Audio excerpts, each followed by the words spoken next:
Assalamualaikum warahmatullahi wabarakatuh. Perkenalkan, nama saya Tifa Dian Kalista dengan NPM 2317051020.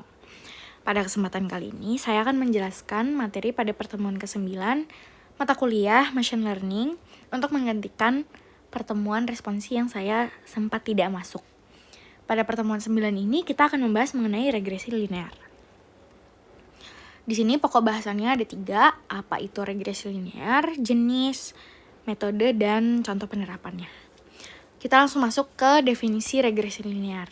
Regresi linear itu merupakan suatu model dalam statistik yang berfungsi untuk mencari hubungan antara variabel bebas atau variabel independen dan variabel dependen atau sering disebut respons. Independen itu sering dilambangkan sebagai X dan respons itu dilambangkan sebagai Y. Sebenarnya regresi itu ada 5. Ada linear, logistik, polinomial, ridge, sama lasso. Tapi yang bakal kita bahas dan pelajari itu cuman regresi linear.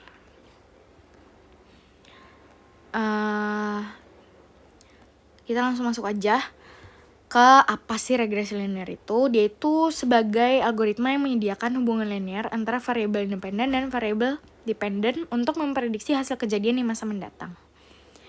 Regresi linear itu biasanya dilambangkan sebagai Y sama dengan A plus BX plus C. Nah, kalau misalnya variabel A itu dia intercept atau titik potong.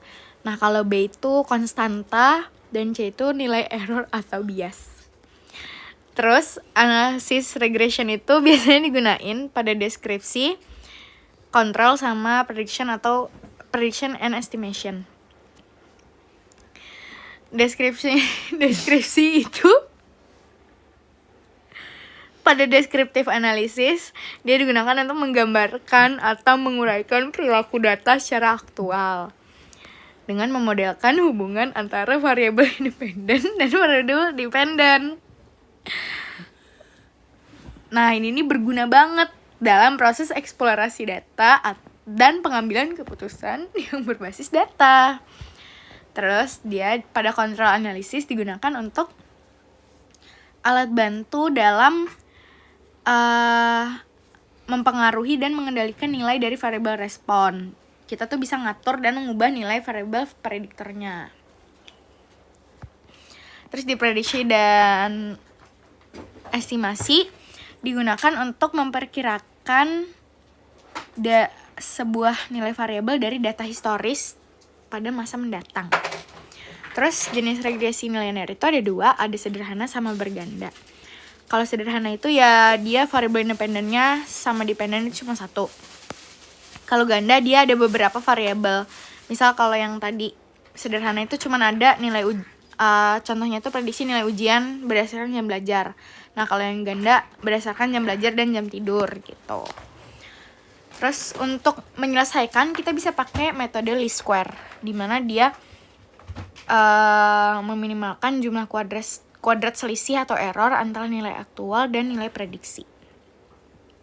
Di sini ada contohnya, di mana kita tuh nyari variabel independennya kan lama investasi, terus dia nyari variabel dependennya di mana itu harga tanah. Jadi misal di sini ada 1 tahun harga tanahnya itu 20 juta. Terus di tahun ketiga harga tanahnya 40 juta. Terus di tahun ke-11 kira-kira harga tanahnya itu berapa juta.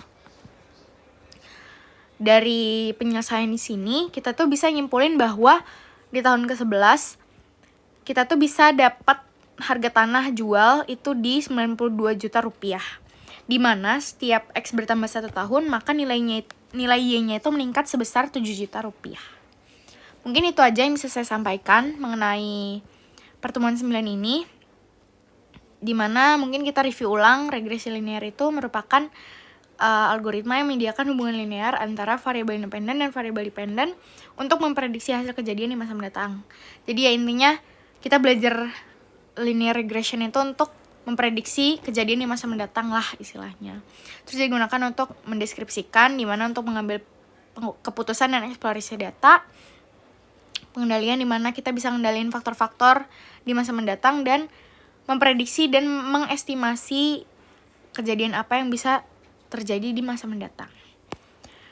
Mungkin itu aja yang bisa saya sampaikan di materi pertemuan 9 ini. Apabila ada salah kata mohon dimaafkan. Wabillahi taufiq wal hidayah. Wassalamualaikum warahmatullahi wabarakatuh.